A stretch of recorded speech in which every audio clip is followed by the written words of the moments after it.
వికారాబాద్ జిల్లా బీఆర్ఎస్ నుంచి చైర్పర్సన్ ఎంపికై కాంగ్రెస్ పార్టీలో చేరిన వికారాబాద్ జిల్లా పరిషత్ చైర్పర్సన్ సునీతా మహేందర్ రెడ్డిపై బీఆర్ఎస్ జెడ్పీటీసీ సభ్యులు అవిశ్వాస తీర్మానం ఇచ్చారు.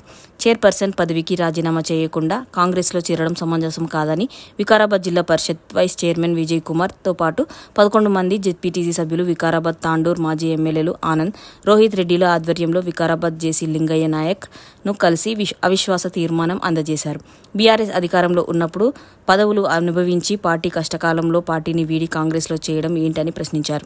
కాంగ్రెస్ పార్టీలో వెళ్లాలనిపిస్తే పదవికి రాజీనామా చేసి వెళ్లాల్సిందేనని, నిజంగా ఆమెకు చిత్తశుద్ధి ఉంటే అవిశ్వాసం పెట్టుకుంటే ముందే రాజీనామా చేయాలని డిమాండ్ చేశారు.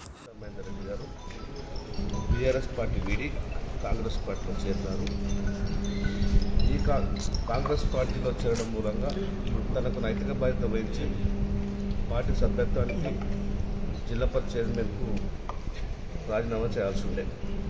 కానీ నైతిక బాధ్యత వహించకుండా పదవి విధానంతో ఇంకా పదవిలో కొనసాగాలనేటువంటి చర్యను ఖండిస్తూ మేమందరం కూడా జిల్లా పరిషత్ మెంబర్లందరం కూడా అవిశ్వాస తీర్మానం పెట్టడానికి ఈరోజు కలెక్టర్ గారిని కలవడం జరిగింది. తెలంగాణ ఉద్యమంలో కొన్ని వేల మంది ప్రాణత్యాగాల ఫలితంగా సకల జనులు తెలంగాణ సాధించుకున్న తర్వాత 2014లో అదే తెలుగుదేశం పార్టీలో మహేందర్ రెడ్డి గారు, సునీతా మహేందర్ రెడ్డి గారు ఈ పార్టీలో చేరి ఎమ్మెల్యే అయ్యి, మంత్రి అయ్యి, జిల్లా పరిషత్ చైర్మన్ అయ్యి, 2 సార్లు జిల్లా పరిషత్ చైర్మన్, 2 సార్లు మంత్రి పదవి, వాళ్ళ ఎమ్మెల్సీ పొంది ఈ పార్టీకి ద్రోహం చేయడం అనేటువంటిది మేమంతా జీర్ణించుకోలేకపోతున్నాం. అదేవిధంగా ఆ పార్టీ అన్ని రకాల వాళ్ళ సౌకర్యాలు కల్పించిన పార్టీ.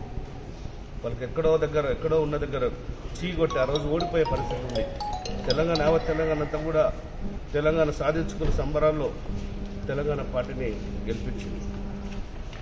అట్లాంటి సందర్భాల్లో కూడా మేము కూడా త్యాగం చేసి నేను తాండూరు ఇన్ఛార్జ్ కొనసాగుతున్నాను. చెప్పండి, 2014 ఏం ఆశించి వచ్చారు టీఆర్ఎస్ పార్టీలకు?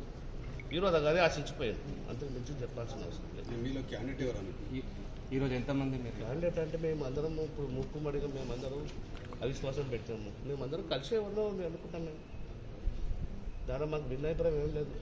అందరం మూకుమ్మడిగా ఎవరు అనుకుంటే వాళ్ళకే చేస్తాం. టీఆర్ఎస్ పార్టీ అధిష్టానం మేరకు ఈ నిర్ణయం తీసుకున్నారా మీరు? పార్టీ అధిష్టానం నిర్ణయం ఉంది, మా నిర్ణయం కూడా ఉంది.